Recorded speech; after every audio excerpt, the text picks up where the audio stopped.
qualificados para que a gente possa crescer mais.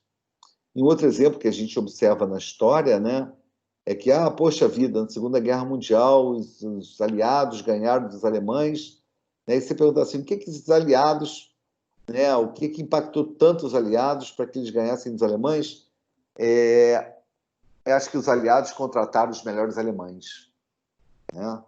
Então, eu acho que é muito importante a gente estar cercado de gente altamente qualitativa, tá? Que vai permitir viradas maravilhosas na nossa vida. Então, eu acho que o Brodemar observou isso, né? E conseguiu buscar novos modelos para que ele tivesse observações sobre microcirculação. E aí, vários profissionais super jovens, né, começaram a entrar na equipe. Um dos estudos, que é um estudo que a gente riu muito desse estudo ontem, né, porque assim, esse é um estudo que foi feito com 17 voluntários, tá, pelo grupo do professor Brodemar, 17 voluntários, que são... Vamos tentar arrumar uns voluntários nessa turma aqui para fazer? Eu acho que a gente tinha que fazer pelo menos assim... Travou. Entender o conceito. Então, o que ele fez com os voluntários? Ele criou uma alça de tecido conjuntivo com epitélio, né, no braço da cara e botou uma câmera de microscopia óptica vital para poder observar como é que isso acontecia, como é que acontecia a neoformação vascular pós um trauma. Né? O Marcos é bom para isso, gente, ouvi dizer. Então, quem se anima? Estamos aí, né? Cara, eu estava falando com o Mário ontem, eu vejo as fotos, quando eu estou estudando sobre isso, dos voluntários com o negócio no braço, deitados assim de lado, e para poder fazer a documentação, né? Eu fico impressionado. Que coisa, né, cara? Que situação. Pois é, poxa. E logo em seguida, né, em 1965, ele usou a metodologia, né, no primeiro paciente, né, que foi o Gustav Larsson, né? E esse paciente tinha 34 anos na época, né? Você conheceu, né, Mário? Eu conheci sim, eu cumprimentei. Eu não tive contato com ele, né? Eu estudei em Malmo, né? Inclusive o professor Brodemar não me chamava de Mário, ele me chamava de Malmo, porque eu era um dos poucos brasileiros que tinha ido para Malmo, né? E a grande maioria tinha ido para Gotemburgo, né? E em Malmo eu estudei com Rolf Atson. Em Gotemburgo, quem foi para Gotemburgo estudou com Ian Lind, que era mais ou menos, né, contemporâneo de Rolf Atson. Né? O Atson se concentrou em aspectos imunológicos de doença periodontal, né? E o professor Lind acabou indo para os Estados Unidos, né? Foi trabalhar em diferentes universidades e fez um trabalho maravilhoso, que muito nos ajudou e que muito permite com que a gente critique até a literatura por ele próprio, né, apresentada em cada momento da nossa periodontia. Então, é interessante ver que, nesse caso, ele fez a metodologia, melhorou a fonética, a função mastigatória e a aparência do paciente, né? E, sem dúvida nenhuma, isso impactou o paciente em relação à sua vida social. Eu acho que isso a gente vive aqui, né? Vários pacientes, quando você dá um tapa na dentição, você consegue devolver esse paciente uma alegria de viver, né, tranquilo, né? Então, Larson, ele pôde utilizar das vantagens da metodologia até 2005, infelizmente ele faleceu, o professor Brodemar também, né? Mas esse foi o primeiro caso clínico. Um ponto importante, né, era justamente que havia a presença do Kiuka, né, que era um engenheiro, né, e que ele trabalhava com tornos, né, manuais.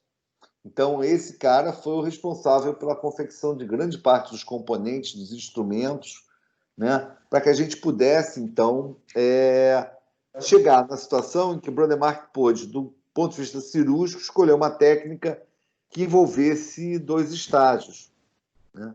E que no primeiro estágio a gente colocava esse implante em forma de parafuso, deixava submerso, e depois, no segundo estágio, de 3 a 6 meses, a gente fazia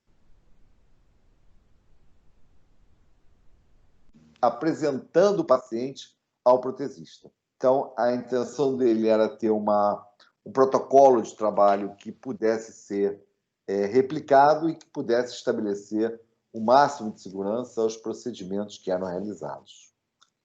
Então, dessa forma, eles começaram a organizar o protocolo de uso clínico, né? E isso exigiu com que novas situações ocorressem, né? Por exemplo, a precisão de equipamentos, né? A busca por mínima agressão tecidual, né? A esterilidade de ambientes cirúrgicos, que é uma coisa que a gente pouco falava, né? E a identificação desses fundamentos, a organização desses fundamentos, acho que foi fundamental, né, para que Brodemar viesse com o conceito de osseointegração.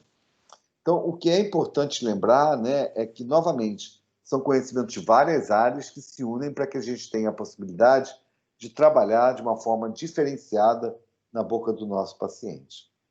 E a metodologia, então, começou a ser usada, né, em pacientes com odontologismo total, né, e a gente colocava de 4 a 6 implantes e, depois de 6 meses, colocava o segundo passo cirúrgico para que a gente pudesse, então, indicar o paciente ao protesista para que aí sim ele fizesse a prótese. Então, é interessante de ver, né, que foi um protocolo muito rígido, né, isso é típico, né, de norte da Europa, né, são protocolos muito rígidos, e que o implante ficava submerso com um período de osseointegração de 4 a 6 meses, né, lembrando que os implantes eram parafusos de titânio liso. E a osseointegração poderia ser definida como uma conexão direta estrutural e funcional entre o osso vivo, né, e organizado, ordenado, e a superfície de um implante submetido a cargas funcionais. Então, ele diz que pode ser alcançado através de uma metodologia específica e que é uma metodologia que, volta e meia, a gente questiona os princípios cirúrgicos e a gente tem alternativas, né? Um dos casos das alternativas que hoje é o momento mais usado de colocação de implantes é justamente quando se extrai um elemento dentário. E que, na época, isso era irrealista de pensar em se propor ao paciente. Um outro ponto importante, no meu ponto de vista histórico, né, é justamente que quando entrou uma companhia muito organizada, que é a Bofors é a Nobel, né, e a Nobel é a companhia que era do Prêmio Nobel do Karolinska, que a gente vê a entrega dos prêmios, né, e justamente a Nobel é uma fabricante de armamento de precisão. E a Nobel, então, se consolidou, né, para estruturar a produção em série e comercializar os implantes de titânio, né, já que não havia condições do grupo do professor Brodemar de atender uma demanda tão grande.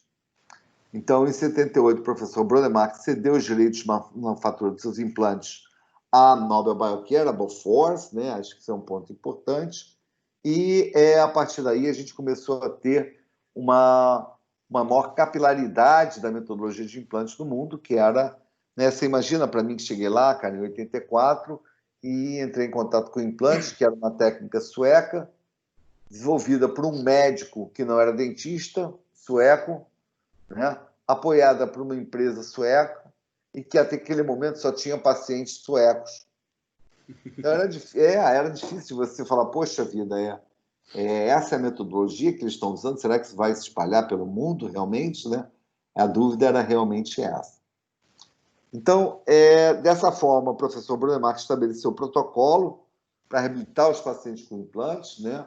E que esse protocolo, obviamente, iniciou-se com o caso de odontologismo total. Em 78, a gente observou o lançamento de diferentes implantes já, né, o implante IMZ, né, que era um implante que foi muito usado aqui no Rio de Janeiro também, né, é um implante que entrava na pressão, entrava na pancada, e ele tinha uma coisa muito interessante, que era justamente um elemento intramobile, né, intramóvel, que ficava no topo do implante, entre o implante e a prótese. E esse elemento intramóvel era feito de teflon. E o que acontecia é que, depois de algum tempo, o teflon ia e se estabilizava depois de tanta pressão recebida, né? O coeficiente de deformação parava de ser eficiente e o teflon ficava esmagado. E com isso acabava que o dente ficava em infroclusão, né?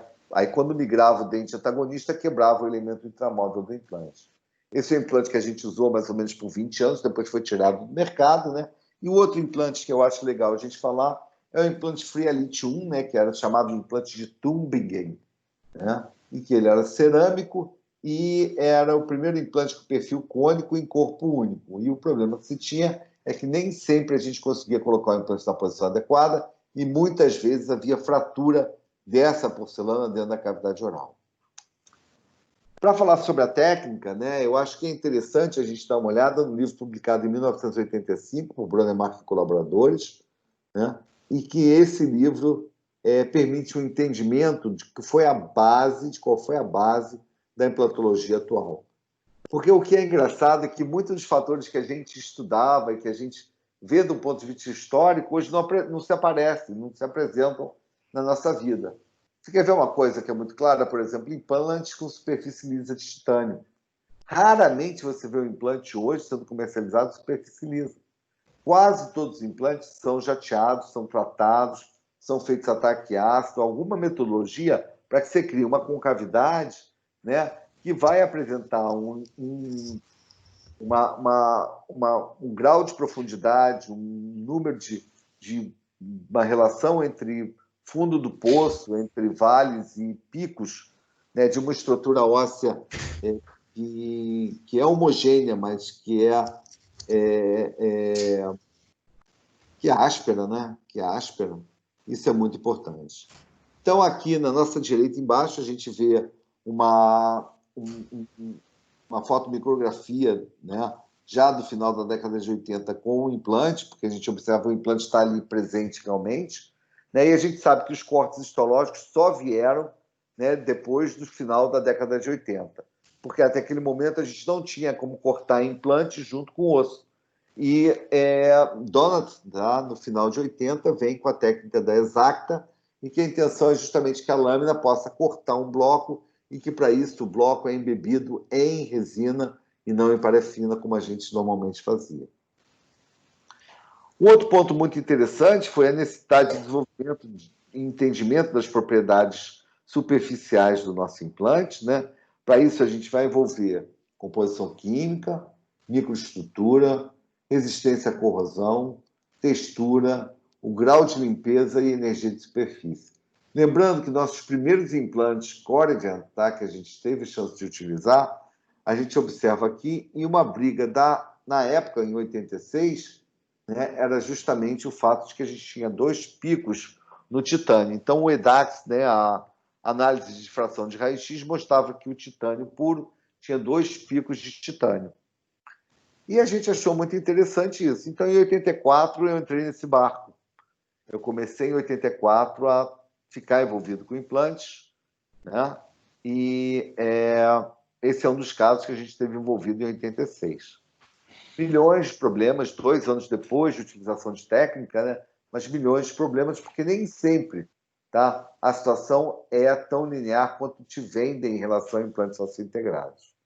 Então, nesse caso, a gente fez 5 implantes superiores, a gente optou em manter o premolar, né?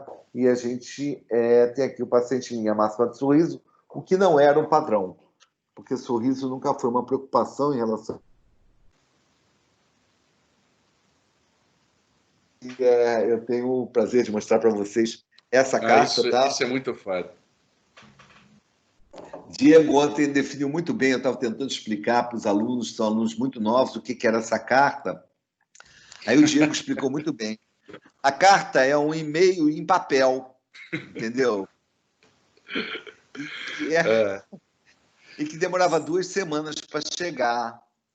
Então, era bem interessante, né, cara? Por exemplo, eu hoje estava aqui neurótico, cara, falando, Diego não mandou o link da aula, cara. Não mandou o link da aula. O cara manda o link da aula 1 minuto antes da aula, cara. Né? Então, o timing hoje dessa juventude é completamente diferente do meu timing, né? E, gente, isso aqui sou eu em 1984, né, sentado ali junto com o professor Rolf Atström, né, que foi o cara que foi maravilhoso para mim na Suécia, né? E aqui a gente vê em 1984, gente, uma carta que a minha mulher, com 19 anos, mandou para o meu sogro, né? E, por favor, eu gostei, ela é uma carta muito naí E travou. Escrita, né? A minha mulher tinha 19 anos, tá? E eu estava com 20.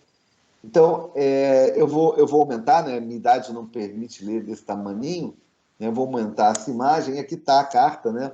Malmo, dia 7 de outubro de 1984. Ela perguntando para os pais, né, como é que vocês estão? Aqui está tudo bem. O Mário começou a fazer um curso de implantes dentários. Uau, caramba! Que mudança de paradigma.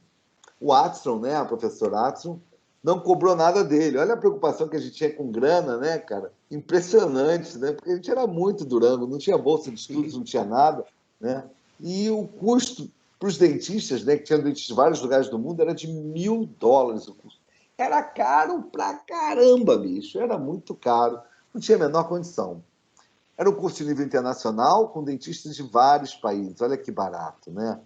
E eu, justamente, como eu não paguei o FII de $1.000, né, eu trabalhei pra caramba para que todo mundo tivesse condição de poder colocar os implantes. Então, o meu trabalho, tá, extracurricular nesse curso foi justamente preparar os pedacinhos de costela bovina que os alunos usavam para colocar o implante. Então, era um momento muito, assim, cara, era um clima, que era um momento muito esperado, que era o momento da colocação do implante naquele osso que ficava preso por dois tipos clips, né? Dois tipos, né, de pinças, né? Para que esse ossinho não caísse e as osteotomias. Em 84, justamente, o grande tchan era o fato de a gente ter os estudos longitudinais, e que em periodontia a gente corria atrás que nem maluco, né? A minha intenção era justamente entender o desenvolvimento de estudos clínicos longitudinais, né? Comparando diferentes metodologias de uso em periodontia. E aqui a gente observa em 84 para onde a gente vai, né? Em 86, e de 84 até agora eu acho que tudo mudou. Tudo mudou, né? Então, a gente vem acompanhando a trajetória do professor Bronnemark, né? Até ele ter, poxa vida, deixado a gente, né?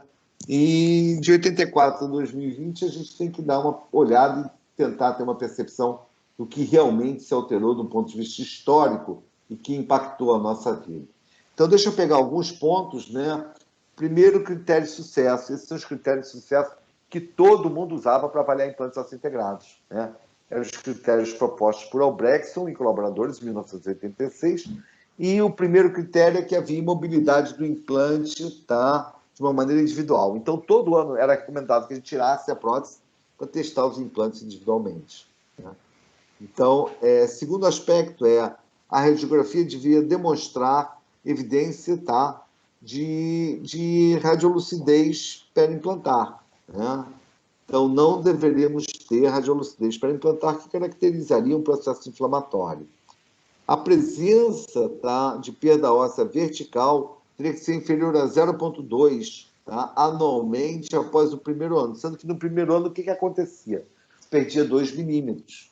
Né? Isso é muito interessante de ver, tá, porque 2 milímetros é justamente, tá, o que normalmente era descrito na literatura, descrito em 78 por Verhaalt, quando ele observa a distância entre biofilme, entre placa e a estrutura óssea num paciente de doença periodontal em que ele fez biópsias humanas. Então, o aspecto de perda óssea é interessante, e a ausência de inflamação periodontal, perimplantar, quer dizer, o paciente não tinha dor, não tinha desconforto, né? Então, esses eram os critérios que a gente usava, né, a partir de 1986. E para isso, né, a gente tinha critérios ótimos, a gente também começou a ter um padrão diagnóstico diferenciado. O nosso diagnóstico, inicialmente, era feito em cima de um exame clínico e de um exame radiográfico. Deixa eu lembrar para vocês que a radiografia, tá, panorâmica, ela tem umas alterações que podem variar em torno de 25%. Então, o comprimento da radiografia pode variar em 25%. E 25% em termos de variação é muito longo, principalmente quando a gente está falando de uma fase diagnóstica. Olha só um caso que a gente fez e observe Mário, como aquele aquele na foto anterior é o Fábio Porchat? É. Sim, não tinha me tocado. É ele mesmo, né? Uma figura ele também.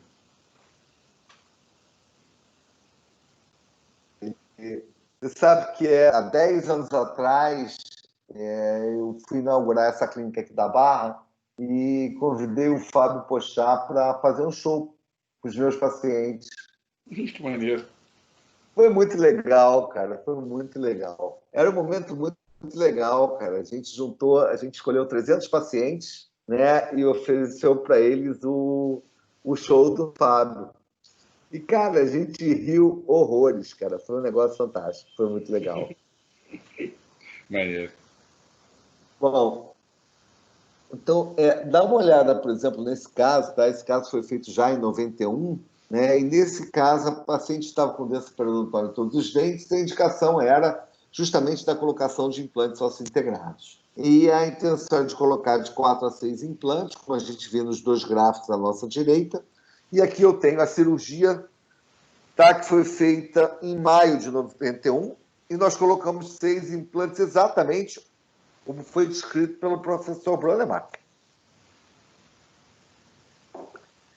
E o nosso padrão diagnóstico era panorâmico exame clínico, e a gente colocava os implantes e 6 meses depois fazia o segundo passo cirúrgico, e aí sim apresentava o paciente ao protesista. Porque a prótese, naquele momento, era uma disciplina separada da disciplina de cirurgia de colocação de implantes, né? E está aqui, nesse caso, olha que interessante, tá? Essa é a posição que os implantes, né, ficaram. E os implantes, 6 implantes ósseo-integrados. Olha que maravilha, cara. E agora, vamos fazer a prótese? Vamos lá. A gente pediu, na época, ao computador, né, isso é uma coisa que na época era muito futurista, né, para fazer uma prótese, e a gente observou a prótese em relação à posição dos implantes. E essa é a posição da prótese dos implantes mais mesiais e dos implantes mais distais. E depois disso, a gente pede para o computador virar a prótese. O que a gente observa é que a gente tem 3 dentes em cantilever e que isso é impossível de se fazer. Então, uma das análises que passou a ser importante foi a distância anteroposterior, mas a gente só aprendeu isso errando, né? O outro aspecto é a quantidade óssea, porque o paciente, quando perde os elementos dentários, acaba também perdendo o quê? Parte da estrutura óssea de suporte. Então, isso é interessante, porque muitas vezes a gente está falando de um paciente que a gente está trabalhando nesse nível. E isso é muito comum em pacientes que você extraiu os dentes, que você esperou pelo menos 6 meses para que o processo de remodelação óssea pudesse ocorrer. Então, muitas vezes você está trabalhando nesse nível. E é importante a gente, na análise, tá, do sorriso e na análise de diagnóstico, poder determinar qual é a altura da estrutura que eu preciso para que eu coloque o meu implante no posicionamento correto, né? E isso acaba também impactando o paciente do ponto de vista estrutural. Porque, olha só, o paciente sem elemento dentário e o paciente com elemento dentário. Vamos voltar para a gente ver, né? Que nada mais tá? O fato dos tecidos moles se posicionarem dessa maneira, nada mais é uma sequela do fato da gente saber que quando a gente extrai o dente, a gente vai ter perda de estrutura óssea. Não só no sentido vertical, mas também no sentido horizontal. E essa é uma literatura que a gente pouco prestava atenção. Por quê? Porque ela não era relevante para a gente, porque o nosso conceito era quase sempre um conceito de ancoragem, e não um conceito de reconstrução dos tecidos. Então, esse é um trabalho muito interessante, que foi publicado, tem como primeiro autor Pietrovsky, né? Pietrovsky, meu Deus, como é difícil, né, Angelo? Pietrovsky e colaboradores em 77, no Journal of Prosthetic Dentistry, publicaram um artigo que está mostrando como é que funcionava o sítio alveolar pós-extração, né? Como é que isso mudava volumetricamente. E se vocês derem uma olhada na tabela 1 desse trabalho, que está aqui embaixo, vocês podem ver, por exemplo, a parte... Está travando seu som. A perda... Travou, Alô? Está melhor agora? Agora tá. A perda óssea, por exemplo, do incisivo central é em média de 3 milímetros. Olha que barato esse trabalho. A perda média, tá, no aspecto bucal de incisivo lateral, tá, é de 3,4 milímetros. Olha que barato. No canino, de 3 milímetros. Isso, o que ele fez? Ele extraiu o dente, né, e ele fez a moldagem, duplicou o modelo e mensurava esses modelos. Ele fez esse trabalho em mais de 180 pacientes. Isso é muito interessante, cara. Isso é muito importante. Então, o osso se perde tanto no sentido vertical quanto no sentido horizontal. E vários outros trabalhos na literatura mostram isso. São trabalhos que foram feitos, tá, extraindo o dente, e eles observam as mudanças verticais e as mudanças horizontais. E as mudanças horizontais vão de encontro àquele trabalho que foi previamente apresentado. Isso é muito interessante de ver, mas do ponto de vista cirúrgico, o que acontece é que todos esses trabalhos, tá? Todos esses trabalhos abriram o retalho mucoperostal. E eu sei que se eu abrir o retalho mucoperostal, eu perco um pouco de volume tissular e eu posso até perder um pouco de papila.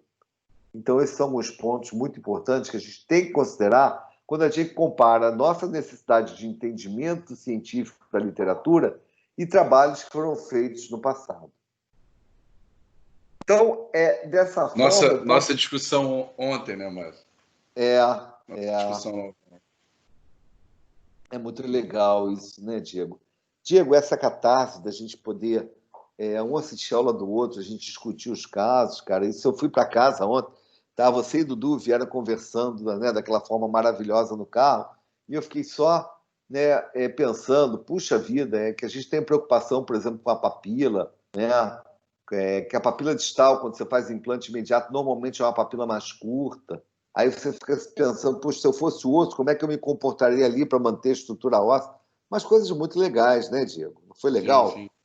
Sim, eu falei com o Marcos hoje, a gente estava dando aula de manhã, e na hora do almoço a gente conversando, eu comentei isso, assim, o quanto está sendo, né, muito legal para mim isso tudo, e quanto você é um cara fora da curva no quesito. Não, mas além da tua genialidade, da tua experiência, o quanto você é aberto para discutir, e eu acho isso muito maneiro.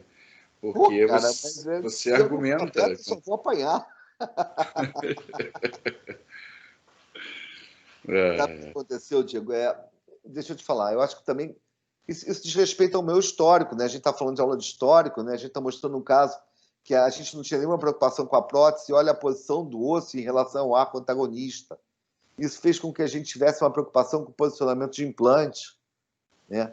Olha quanta coisa legal. E a minha história foi essa, porque, Diego, olha só, eu fui para a Suécia, cheguei lá em 84. Cara, ninguém ia para a Suécia, bicho. Quando eu falei para meu pai que eu ia para a Suécia, meu pai falou assim, você está maluco? Fazer o quê na Suécia? Lá é muito frio. Falei, pai...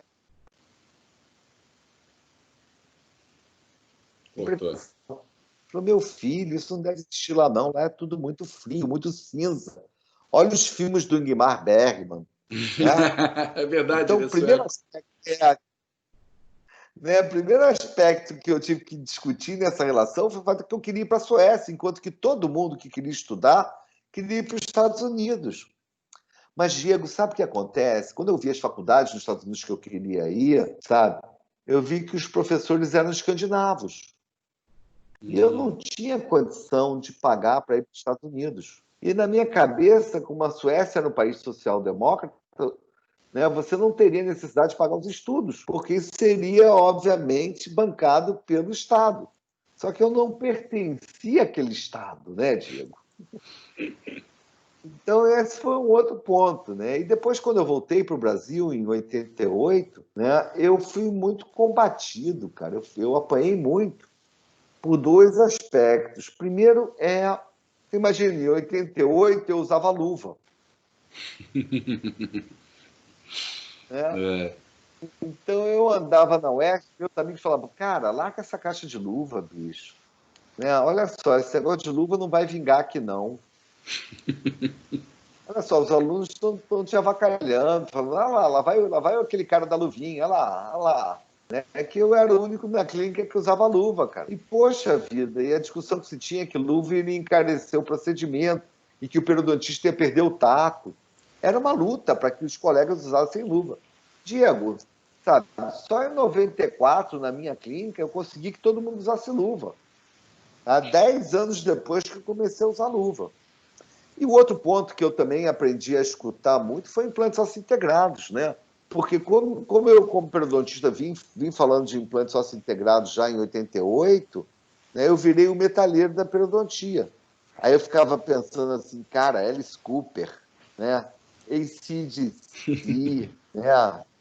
Né? Mário, assim, né? Heavy metal pra caramba, todo vestido de preto, né? Cheio de caveira, né? Para cuidar de periodontia. Essa era a imagem que vendiam de mim aqui, porque, né, eu fui muito detonado com implantes ósseo-integrados. A coisa só melhorou depois, acho que foi em 1990, 91, que o professor Bronemark foi dar um curso em São Paulo.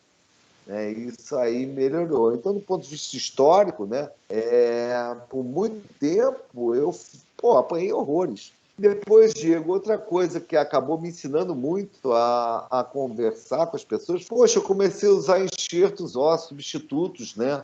A gente osteografa, né? A gente começou a trabalhar em seio. Seio era uma coisa intocável, gente.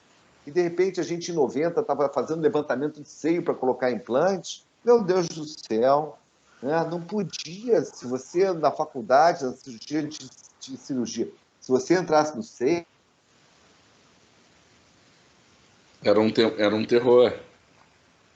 Eu lembro disso na então, faculdade. não é uma coisa, não mexe no seio maxilar, você não mexe, você mexe em tudo na menina, mas no seio maxilar, não, pô. Então, essa era a situação da discussão do dia a dia da clínica, né? E a gente apanhando. E depois de 2005 para cá, eu apanhei horrores por causa de implante imediato. Me bateram horrores, horrores, horrores. Engraçado que eu tive que defender muito mais implante imediato, né, do que eu tive que defender essa integração. Então, na década de 80 eu apanhava com essa integração e em 2005, 2007, né, falava, olha só, gente, não pode fazer imediato de jeito nenhum, de jeito nenhum. E eu tinha feito alguns casos e olhava para os pacientes e falava assim, gente, o caso está maneiro pra caramba. Por que não pode fazer? Ah, porque eu tenho um trabalho em cachorro que mostra que o osso se perde quando você bota imediato. Aí você vai ler o trabalho em cachorro, é um implante de 4,1 numa mandíbula de cachorro que tem 3,7 de largura. Né? O implante está vestibularizado, é um implante que o desenho não permite uma borda cervical adequada. Gente, não dá para fazer assim. Né? Então, essas coisas sempre foram muito interessantes. Então, é muito legal. E outra coisa, cara, é muito legal estar com gente jovem que tem, cara, que tem a faca nos olhos, bota a faca nos dentes para ir lá, vir para cima. É uma maravilha, cara. E, Diego, a gente está vivendo isso com duas galeras maravilhosas, você com essa galera tua aí desse curso de atualização. Isso é uma diversão, cara. Isso é uma possibilidade de um crescimento fantástico. Então, dessa forma, voltando no tempo, a gente não tinha noção da posição do implante. E muitas vezes a gente botava implante e não dava para fazer fixo, então a gente fazia removível, porque a gente tinha que fazer o preenchimento tecidual do paciente e que ninguém sabia nada disso. Né? Em 91, né, a MIS já dá a classificação do que seriam as opções de prótese sobre implante. E a gente observa que o nosso desenho de prótese sobre implante, tá, do protocolo tipo Bronemark, de colocação de 4 a 6 implantes em um trabalho fixo, era uma prótese do tipo P3, como a gente vê aqui embaixo na nossa esquerda.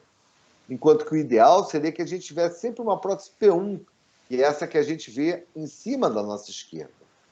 E, na realidade, né, a gente não tinha muita noção de como a gente ia determinar o tipo de prótese, né? Mas MIS colocou que o P1 era a prótese do tamanho do dente, P2 era aqueles pacientes com doença periodontal que você, além de reconstruir dente, você reconstruiu um pedaço da raiz.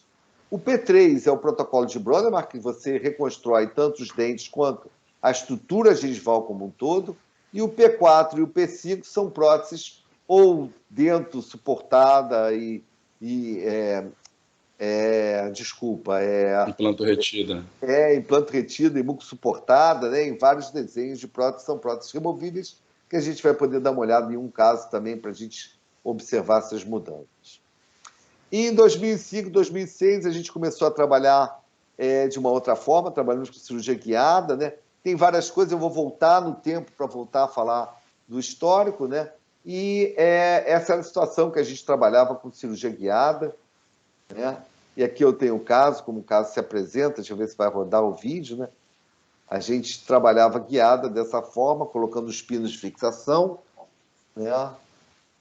E depois disso a gente pedia para o paciente abrir a boca, tirava, né, a silicone de edição, que servia de material de moldagem, e preparava as osteotomias para a colocação dos implantes. Deixa eu adiantar isso. Está vendo? A técnica como era feita em 2005, 2006. E aqui eu tenho, então, como o caso foi ficando, né, esse é o elemento provisório, e aqui o aspecto radiográfico, uma visão clínica, né, 6 meses pós a colocação dos implantes, e aqui já preparando para o Procel Implant Bridge, né, que era uma técnica moderna na época, e aqui está o trabalho feito, uma prótese P3, né, e aqui eu tenho o paciente em 2010, e aqui eu tenho o paciente em 2014. E aqui, o que é interessante ver nesse paciente de 2014 é que ele tinha muito volume ósseo e que as coisas nem sempre foram assim. Por exemplo, para pacientes que não tinham osso, a gente, no caso aqui, a gente fez enxerto de ilíaco em 2001. E com isso colocamos alguns implantes na paciente, né? E preparamos a prótese para ela dessa forma. Está vendo? É uma prótese P3 de MIS, né? E aqui eu tenho a visão de como se encontra o resultado desse trabalho. Muito legal. Essa paciente, infelizmente, não pôde se cuidar de uma maneira adequada e mais ou menos, né, 10 anos, 15 anos depois, a gente observa, né, a perda óssea ao redor dos implantes, né, e uma falta de cuidado, né, de manutenção, de cuidado com esse tipo de trabalho. Os implantes foram perdidos e aqui a gente fez a opção da colocação de 4 implantes zigomáticos, 2 de cada lado, né, para que a gente, então, tivesse a prótese, né, realizada dessa maneira. Esse é o trabalho definitivo que foi apresentado para essa paciente. O sentido de ancoragem, né, e isso faz com que a gente pense exatamente no tempo, em cada desenvolvimento histórico, tá, da nossa especialidade. Então, voltando no tempo, né, a alternativa para 4 implantes, era uma alternativa com 6 implantes, eu hoje examinei essa paciente, né, 10 anos depois, e ela fraturou esse molar inferior, que se encontra deitado, né, e a gente, com isso, a gente vai ter que pensar numa alternativa para ela. Nesse caso, tá, em 1991, a gente via o desenvolvimento de implantes zigomáticos, e nesse caso, a gente planejou 4 implantes anteriores e 2 zigomáticos. Pra vocês terem uma ideia, assim, Mário, hoje você faria isso? Eu falei, de modo nenhum. Hoje, com 4 implantes, eu resolvo o problema. Então, está aqui. Em 2010, a gente preparou uma guia multifuncional. A gente faz uma abertura um pouco vestibularizada, tá? E a gente posiciona os implantes com um approach palatino, os 4 implantes com approach palatino, e preparamos o sítio para a colocação dos 2 implantes zigomáticos, tá? Foram feitos com uma técnica exteriorizada, né? Aqui a gente vê os implantes sendo colocados. E aqui já, né, terminando o ato cirúrgico, funciona novamente, e com isso a gente tem o trabalho preparado para o paciente. Aqui uma visão de 1 ano pós o preparo do trabalho, aqui 2 anos pós o preparo do trabalho, né, como o trabalho se apresenta 4 anos pós acompanhamento, né, e dessa forma, tá, eu fico devendo. 2014 é a última foto, eu tenho as fotos dela agora, tá, de 2020, mostrando como é que ela se encontra.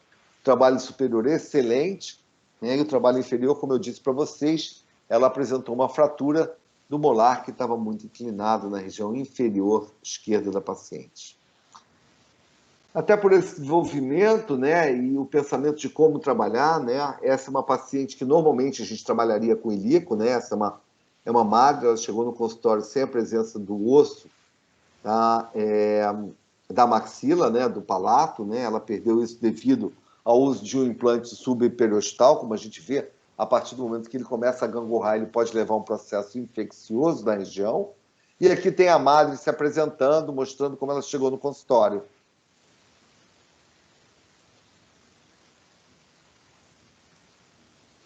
O áudio não está indo, Mário, porque está no seu fone. Ah, tá bom. Mas vamos lá. Tá bom, é uma perda muito grande, não tem problema, sabe? Não, é só você desconectar seu fone. Que aí... Diegão, estou aprendendo muito com vocês, cara, é muito legal. Vê se vocês escutam agora. Não. Agora sim. Está falando 100 meses. Saíram todas as vezes.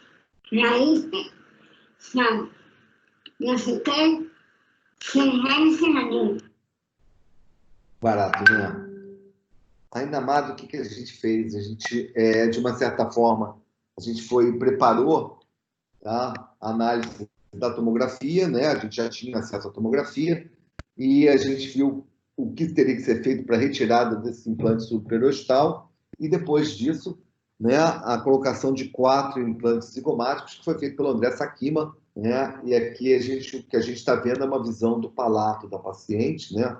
Ali dentro são os cornetos nasais, né? Com esses cornetos nasais, né, a gente obviamente lembrar que a gente tem que fazer um vedamento dessa situação, porque a grande queixa da paciente era que quando ela comia o alimento saía pelo nariz e quando ela bebia água também. E que ela não tinha possibilidade de fonação adequada. Então, para isso, junto com o Fernando aqui da clínica, a gente preparou uma prótese removível para a madre, né? Aqui está a estrutura da prótese. Essa meiuca da prótese, que vocês veem como se fosse um chifre da prótese, é a parte que vai entrar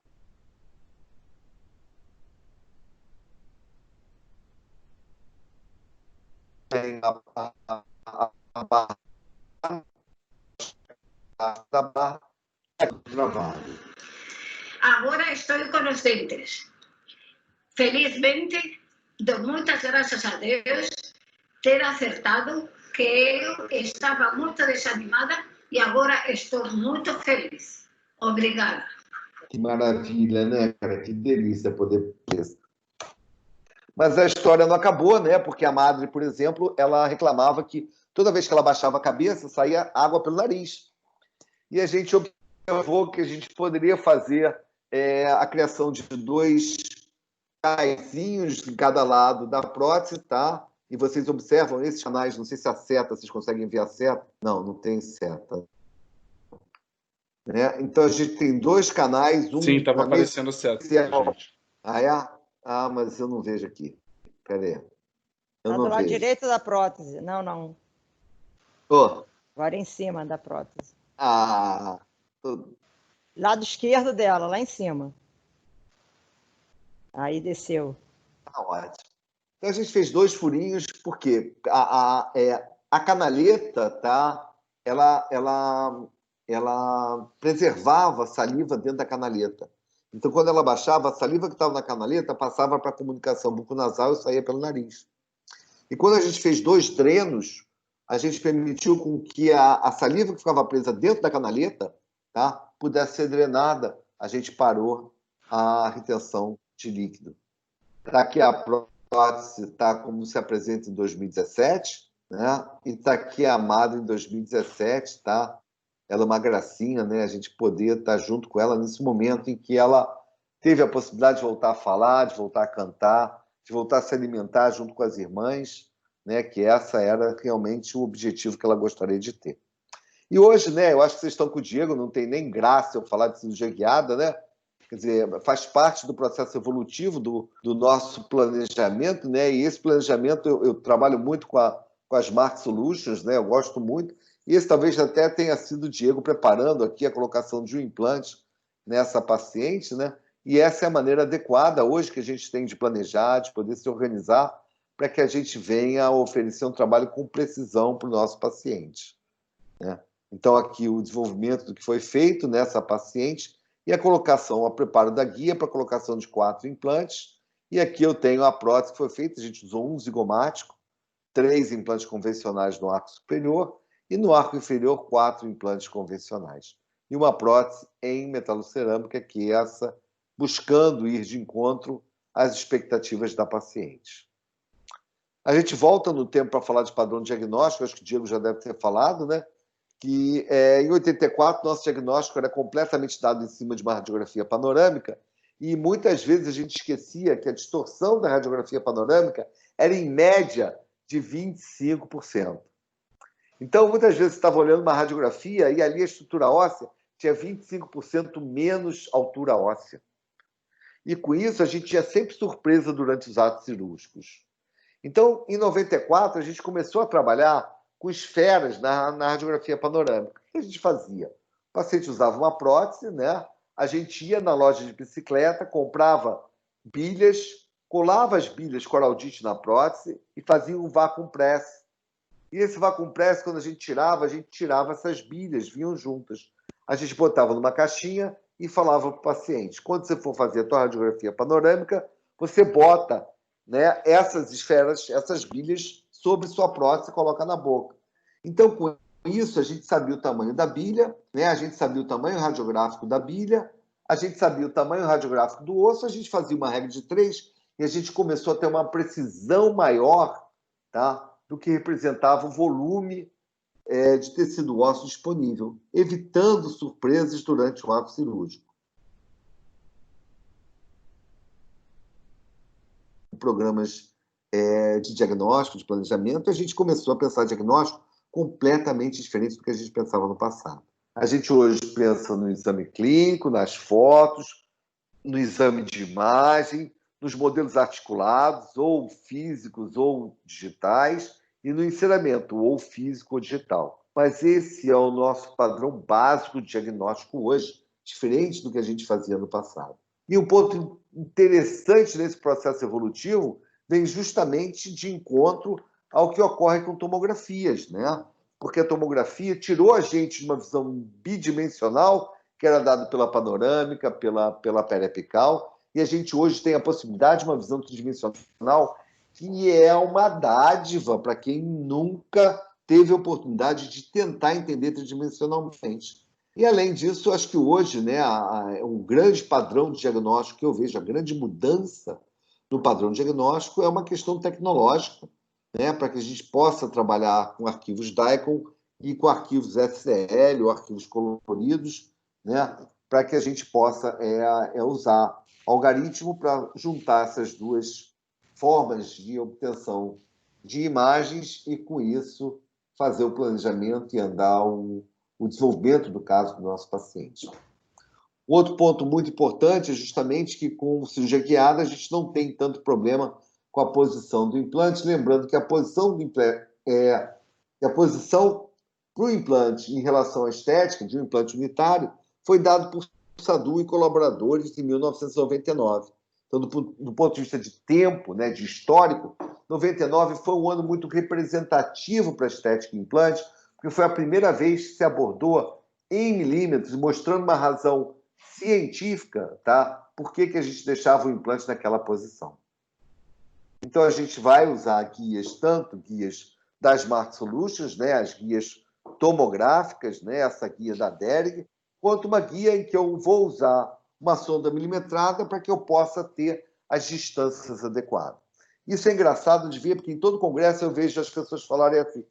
Hoje mesmo, eu estava assistindo uma aula de um professor da Suíça e ele falou assim, aqui está o implante bem colocado. Aí eu paro e penso, o que é um implante bem colocado? Como é que eu defino um implante bem colocado? Né? Esse é um ponto importante da gente lembrar. Então, eu acho que hoje, né, acho que, poxa, você estando com o Diego, não tem nada melhor. Não conheço ninguém que possa ajudar melhor, tá? Porque esse é o padrão de diagnóstico que a gente utiliza no dia a dia da clínica. Né?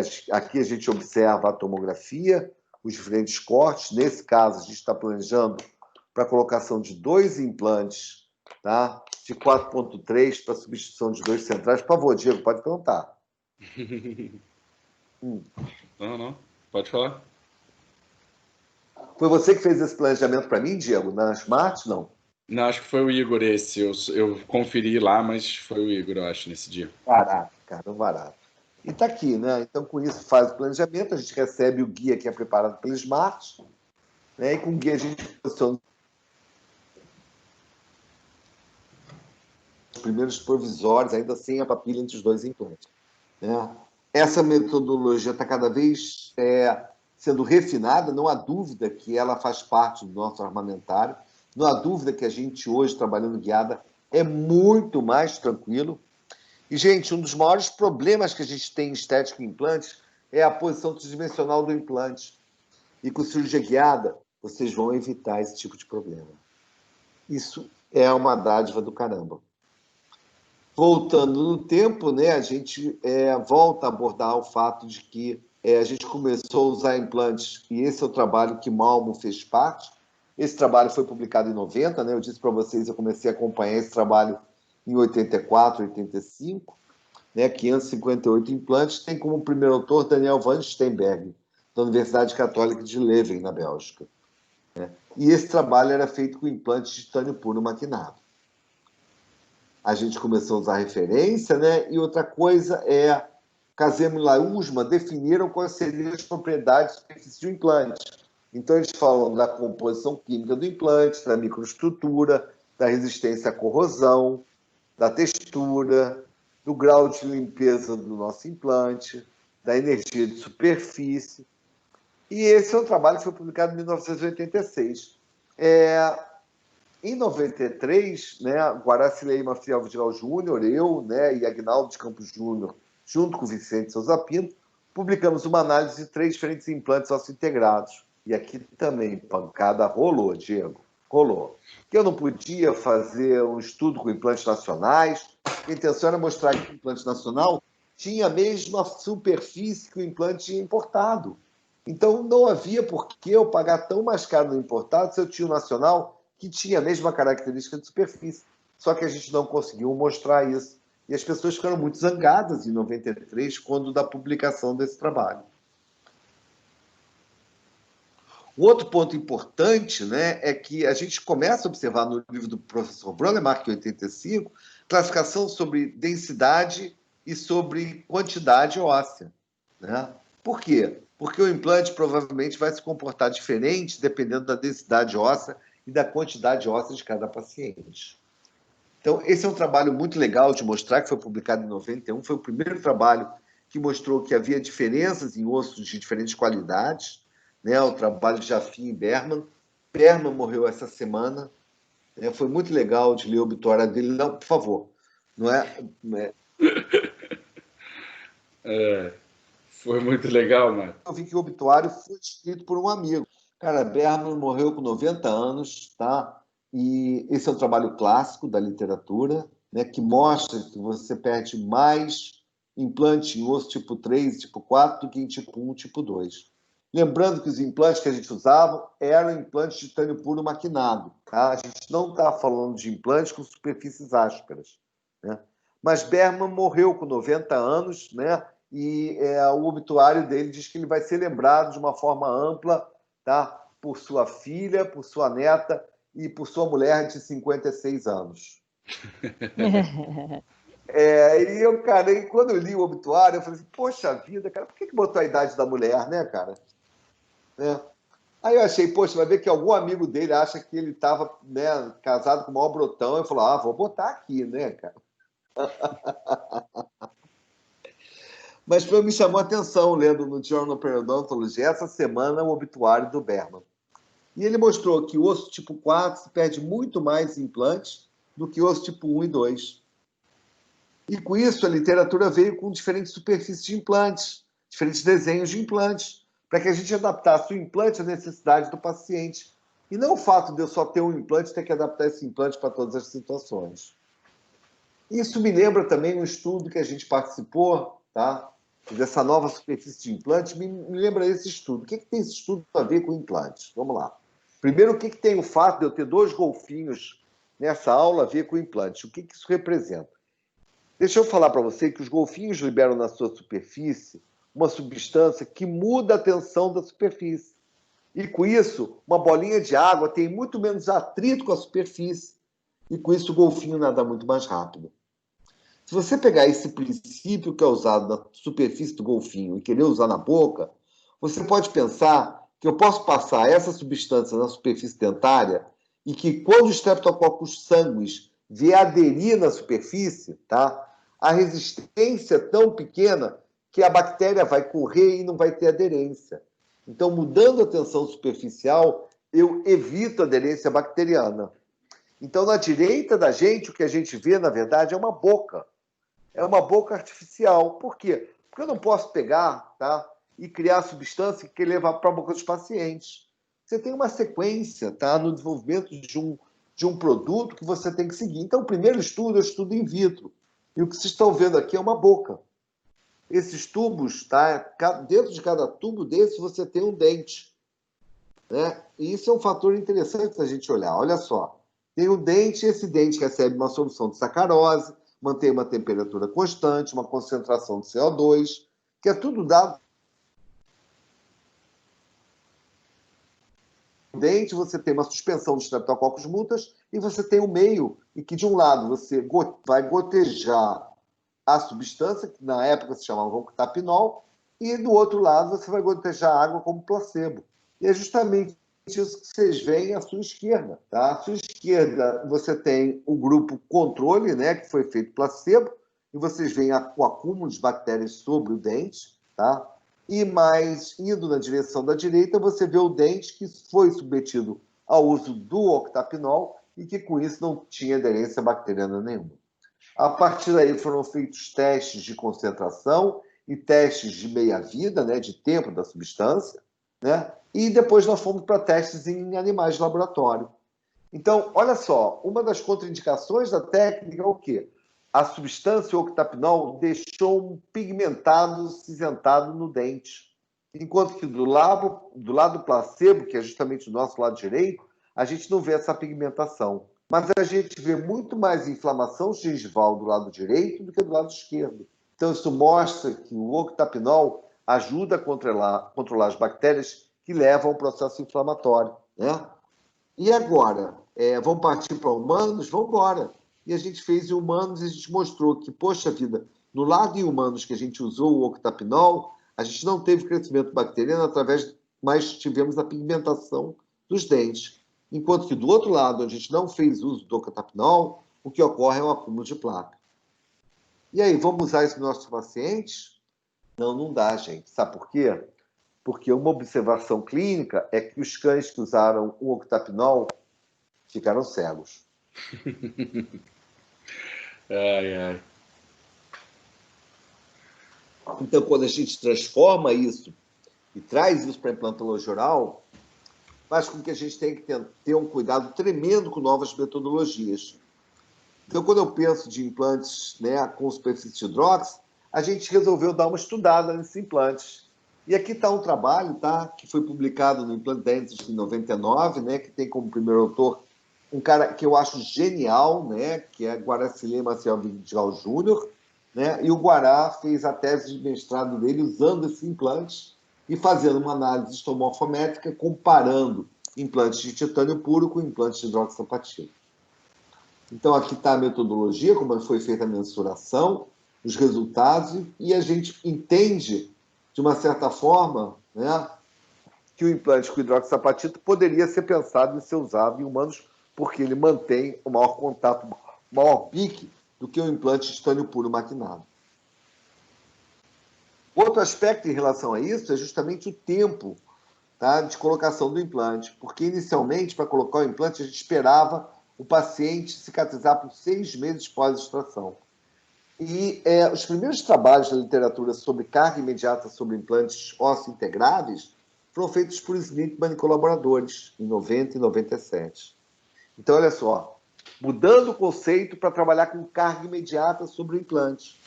Né? Esses trabalhos valem a pena serem lidos, né? E que, com isso, a gente impactua a indústria, né?